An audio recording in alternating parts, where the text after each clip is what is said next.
Hello friends. तो आज हम लोग पर्यावरण का चैप्टर 2 जिसका नाम है खाद्य। खाद्य मतलब भोजन, वो पढ़ने वाले हैं, है ना। और जानते हैं कि भोजन जो है हमारे जीवन का बहुत ही महत्वपूर्ण हिस्सा है। अगर हम लोग भोजन नहीं करेंगे तो हम लोग सही ढंग से बढ़ नहीं पाएंगे, कोई भी कार्य नहीं कर पाएंगे, है ना। अब ये जो पार्ट दिया गया है उसमें जीभ से पानी गिरने का रहस्य, ये रहस्य हम लोग देखेंगे। जैसे हम लोग मान लो गुपचुप वगैरह देखते हैं या फिर कुछ स्वादिष्ट भोजन देखते हैं तो हमारे मुंह में पानी आ जाता है ना। तो ये पानी आता कहाँ से है, इसके बारे में हम लोग पढ़ेंगे। तो चलिए सीधे पाठ पर चलते हैं और देखते हैं कि क्या दिया हुआ है। दोपहर का भोजन हो चुका है। चार दोस्त मैदान में खड़े होकर बातें कर रहे हैं। ईतू एक मुट्ठी पके बेर लाई है ना, पीले रंग के, कोई कोई हल्के लाल रंग के भी हैं, गोल गोल। पेड़ देखते ही मौमिता की जीभ में पानी भर आया। सोचा कच्चे आम की फांक देखकर भी जीभ में पानी भर आता है ना। जो खट्टा वगैरह होता है तो वो देखकर हमारे मुंह में अनायास क्या हो जाता है, मुंह में पानी आ जाता है। इमली देखने पर भी आता है। लोगों को फुचका खाते देखकर मुंह में पानी आता है। फुचका के लिए न किसी इमली वाली पानी के खट्टे पन का सोचकर किसके चलते जीभ में पानी आता है। तो जब भी हम लोग कोई स्वादिष्ट भोजन देखते हैं, है ना, तो हमारे जीभ के अंदर से जो लार ग्रंथि है उससे पानी का स्राव होने लगता है और हमारे मुंह में पानी भर आता है। चलिए देखते हैं। शिक्षिका कक्षा में आई। ईतू ने कहा, मैडम बेर खाएंगी? शिक्षिका ने कहा, मित्रों को दिया है। ईतू के जवाब देने से पहले ही मौमिता ने कहा, अच्छा मैडम, खट्टी चीज़ें देखने से जीभ में पानी आता है। मैडम जवाब सोच रही थी। तभी तपन ने कहा, मैडम रसगुल्ला देखने से भी मेरे जीभ में पानी आता है। डमरू ने कहा, मुझे तो मांस देखने से भी जीभ में पानी आता है। शिक्षिका ने पूछा कि झाल, नमकीन, चनाचूर देखने से? तो अब ये जो है वो शिक्षिका जो है वो पूछती है कि झाल, नमकीन या चनाचूर देखने से भी जीभ में पानी आता है। तो हाँ, जो भी स्वादिष्ट भोजन, जो हमारे प्रिय भोजन है, अगर उसको हम लोग देखते हैं तो हमारे जीभ से वो क्या होता है, पानी टपकने लगता है। चलिए बढ़ते नेक्स्ट। एमिली ने कहा, उससे भी आता है। तो मैडम ने हंसते हुए कहा, जीभ के इस पानी को वास्तव में मुंह का लार कहते हैं। वह भोजन पचाने के काम आता है। कुछ देर बाद यह शरीर भोजन मांगता है, तभी खाना देखते ही जीभ में पानी आता है। मनपसंद खाने की चीज़ देखने से यह ज़्यादा होता है। तो जैसे हम कहें कि हमारे जो मनपसंद या स्वादिष्ट भोजन हम लोग अगर देखते हैं, है ना, तो हमारे मुंह में पानी आता है। वो एक्चुअली क्या होता है, लार ग्रंथि से लार का स्राव होने लगता है, बाहर निकलने आता है ना। और इसलिए भी कहा जाता है कि भोजन को अच्छी तरह से चबा चबा कर खाना चाहिए, जिससे क्या हो कि ये जो लार है भोजन के साथ अच्छी तरह से मिक्स हो जाए, मिल जाए, और ये भोजन को पचाने में बहुत ज़्यादा सहायक है ना। कुछ बच्चे जो होते हैं बहुत जल्दी जल्दी खा लेते हैं और सही ढंग से चबाते नहीं हैं, और ऐसे में आगे चलकर उन लोगों को बहुत बड़ी समस्या होती है। इसलिए खाने जो कुछ भी अगर आप सोचेंगे तो इतना दौड़ धूप, भागम भाग, या पापा जो है सुबह से लेकर ऑफिस में जा रहे हैं, काम कर रहे हैं, ये सारा कुछ जो भागम भाग है ये किसका है, ये भोजन के लिए ही है ना। भोजन इसलिए बहुत ही इत्मीनान से बैठकर शांतिपूर्ण ढंग से अच्छी तरह से चबा चबा कर करना चाहिए, है ना। हड़बड़ी में भोजन नहीं करना चाहिए। तो भोजन जब हम अच्छी तरह से चबा कर करेंगे तो क्या होगा, लार ग्रंथि से लार का स्राव होगा और वो भोजन के साथ अच्छे से मिल जाएगा, और इससे पाचन क्रिया भी बहुत अच्छे ढंग से होगी। तो कहा जाता है कि भोजन का जो पाचन क्रिया है वो मुंह से शुरू होता है, और इसमें सबसे बड़ा जो सहायक है वह है लार। इसलिए उसको भोजन को जो है अच्छी तरह से चबा कर खाना चाहिए। इसके बाद थोड़ा रुक कर बोली, कड़वी चीज़ें देखकर किसी का जीभ में पानी आता है? कालू ने कहा, नीम बैगन की भुजिया देखने से मेरा जीभ में पानी आ जाता है। तो कालू निश्चित रूप से उसको नीम बैगन की जो भुजिया है वो उसे बहुत पसंद है ना। और मुझे भी वस्तु तो बहुत अच्छा लगता है नीम बैगन की भुजिया, और बंगाली में ये एक स्पेशल मतलब बनता ही है।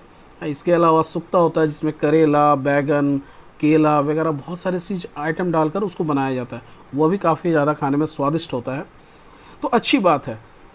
तो किन किन स्वादों को खाने की बात हुई, तो किन किन स्वादों की बात हुई, तो हम लोग देखें कि खट्टा जैसे बेर था, कच्चे हुए आम थे, है ना, ये सब खट्टा था। फिर मीठा जैसे रसगुल्ला की बात हुई। तीखा तीखा क्या है, झाल जिसको हम लोग कहते हैं, जैसे मिर्च है, या फिर मान लो चनाचूर झाल होता है, या फिर नमकीन, नमकीन जैसे निमकी हम लोग खाते हैं, या फिर गठिया सेव वगैरह जो खाते हैं उसमें नमकीन की मात्रा, या फिर कह सकते हैं कि नमकीन बिस्कुट भी आता है ना, तो वो भी नमकीन होता है। फिर कड़वा जैसे करेला है, नीम पत्ता है, ये सारे जो है भोजन ये हमें खाने में कड़वे लगते हैं, है ना। और इन सब चीज़ों का जो स्वाद है हमें कहाँ से प्राप्त होता है, जीभ से, है ना। तो जीभ जो है इंद्रिय है, वह हमें इन स्वादों का अनुभव करवाता है कि ये चीज़ जो है ये खट्टा है, या फिर मीठा है, या तीखा है, या फिर नमकीन है, या कड़वा है।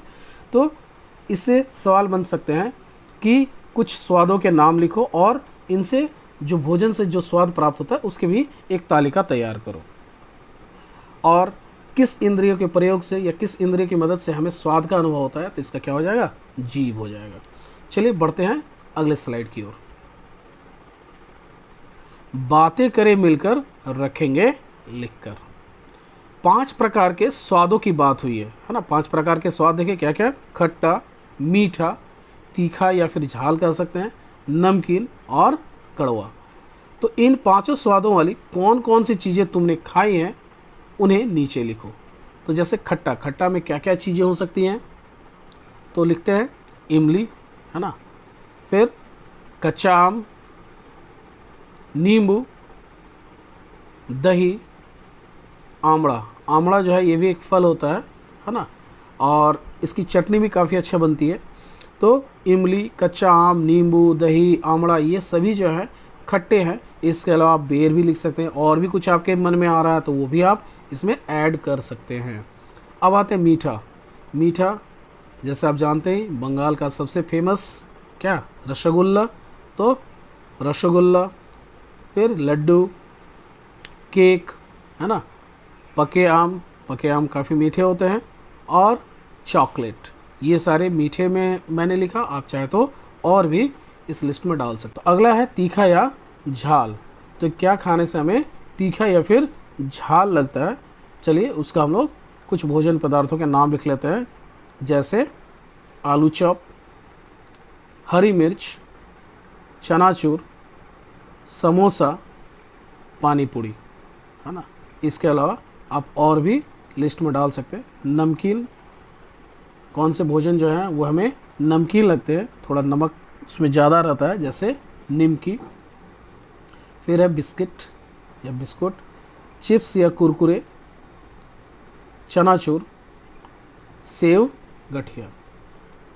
कड़वा, है ना, बहुत लोगों को जो है कड़वा भोजन पसंद नहीं होता है, जैसे नीम का पत्ता, करेला, ग्रीन टी, नीम बैगन का भुजिया, हाँ, काल मेघ। तो ये सारे लिस्ट हो गए कि कड़वा में क्या क्या आ गया, नीम का पत्ता, करेला, ग्रीन टी, नीम बैगन का भुजिया, काल मेघ। बढ़ते हैं नेक्स्ट स्लाइड पे। चलिए नेक्स्ट स्लाइड पे देखते हैं क्या है। अभ्यास हेतु प्रश्नोत्तर, कुछ प्रश्नोत्तर दिए गए हैं, है ना। चलिए इसको समझते हैं। पहला जो क्वेश्चन है, शरीर के किस इंद्रिय से हमें स्वाद का अनुभव होता है। आप लोग जानते हैं कि हमारे शरीर में 5 इंद्रियां होती हैं, है ना। तो किस इंद्रिय की मदद से हमें स्वाद का अनुभव होता है, तो इसका उत्तर क्या होगा, जीभ। हाँ, जीभ से हमें स्वाद का अनुभव होता है। दूसरा प्रश्न, हमारे शरीर में कितनी इंद्रियां हैं, उनके नाम लिखो। तो हमारे शरीर में कितनी इंद्रियां हैं, हमारे शरीर में 5 इंद्रियां हैं। हमारे शरीर में 5 इंद्रियां हैं, कौन कौन, और उसके कार्य भी हमने लिख दिए हैं। तो पहला जैसे है आँख। आँख का काम है देखना, नाक सूंघना, कान सुनना, जीभ, जीभ से हमें स्वाद का अनुभव होता है कि खट्टा है कि मीठा है ना, ये सब हम लोग पढ़े भी। और 5वां जो है वो है चमड़ा, इसे ठंडा या फिर गर्म स्पर्श का अनुभव कराता है। प्रश्न नंबर 3, जीभ में जो पानी आता है उसे कहते हैं। तो जीभ में जो पानी आता है उसे क्या कहते हैं, उसे लार कहते हैं। लार को इंग्लिश में सैलिवा कहते हैं, और सैलिवरी ग्लैंड से ये निकलता है। और प्रश्न नंबर 4, करेला का स्वाद होता है। करेला का स्वाद कैसा होता है, मीठा नहीं, कैसा होता है, कड़वा होता है। तो इसका आंसर होगा कड़वा, है ना। और इसी के साथ आज का वीडियो यहीं पर अंत करता हूँ। पूरा वीडियो देखने के लिए एक बार बहुत बहुत धन्यवाद। और प्लीज़ अभी तक आपने सब्सक्राइब नहीं किया है तो चैनल को सब्सक्राइब कर दें और साथ ही साथ ज़्यादा से ज़्यादा लोगों को शेयर करें। बहुत बहुत धन्यवाद।